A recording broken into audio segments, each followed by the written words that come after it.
আসসালামু আলাইকুম প্রিয় দর্শক, জানিয়ে দেব আজকের সর্বশেষ খবর। আপনাদের সাথে আছি আমি তানজিদ হোসাইন।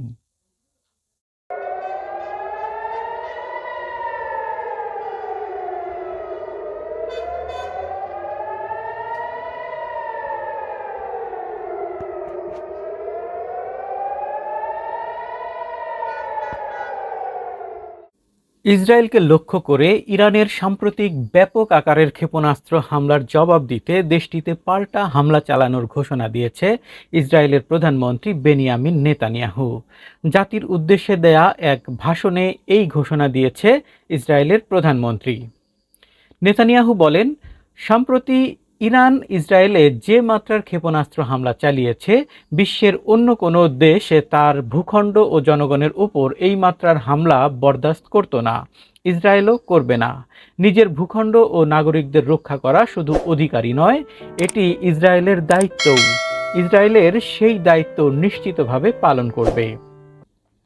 ইরানের সমর্থন ও মদতপুষ্ট সশস্ত্র ইসলামী গোষ্ঠী হিজবুল্লাহকে দমনে গত ৩০ তারিখ থেকে দক্ষিণ লেবাননে অভিযান শুরু করে ইসরায়েলের স্থলবাহিনী। এই অভিযান শুরুর ২৪ ঘন্টার মধ্যে ১ অক্টোবর সন্ধ্যার পর থেকে ইসরায়েলের বিভিন্ন স্থাপনা লক্ষ্য করে একের পর এক ব্যালিস্টিক ক্ষেপণাস্ত্র ছোড়া শুরু করে ইরানের সেনাবাহিনী এলিট শাখা ইসলামিক রেভলিউশনারি গার্ড কর্পস। সেদিন সন্ধ্যার পর থেকে ২ অক্টোবর ভোর পর্যন্ত প্রায় ২০০ ক্ষেপণাস্ত্র ছুড়েছে আইআরজিসি। অধিকাংশ ক্ষেপণাস্ত্রই অবশ্য ক্ষেপণাস্ত্র সুরক্ষা ব্যবস্থার মাধ্যমে লক্ষ্যে আঘাত হানার আগেই ধ্বংস করে দিতে পেরেছে ইসরায়েলের প্রতিরক্ষা বাহিনী আইডিএফ। তবে ওই ঘটনার পর থেকে গুঞ্জন উঠেছিল যে ইরানে হামলা চালাতে পারে ইসরায়েল। তবে এতদিন এ প্রসঙ্গে প্রকাশ্যে আনুষ্ঠানিকভাবে কোনো কথা বলেনি জেরুজালেম। শনিবারের ভাষণে প্রথম এ ইস্যুতে নিজেদের অবস্থান স্পষ্ট করলেন নেতানিয়াহু। এদিকে গত ৩ অক্টোবর এক সরকারি সফরে কাতার গিয়েছিলেন ইরানের প্রেসিডেন্ট মাসুদ পেজেশকিয়ান।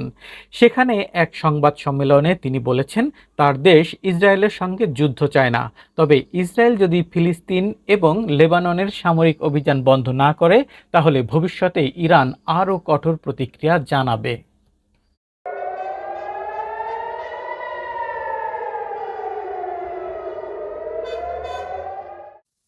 প্রিয় দর্শক, আজ এ পর্যন্তই। নতুন কোনো খবর নিয়ে আবারও হাজির হব। সে পর্যন্ত সবাই ভালো থাকবেন।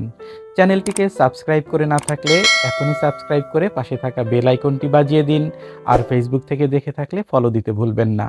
এতে সবার আগে আপডেট নিউজ পেয়ে যাবেন আপনার নোটিফিকেশনে। আসসালামু আলাইকুম।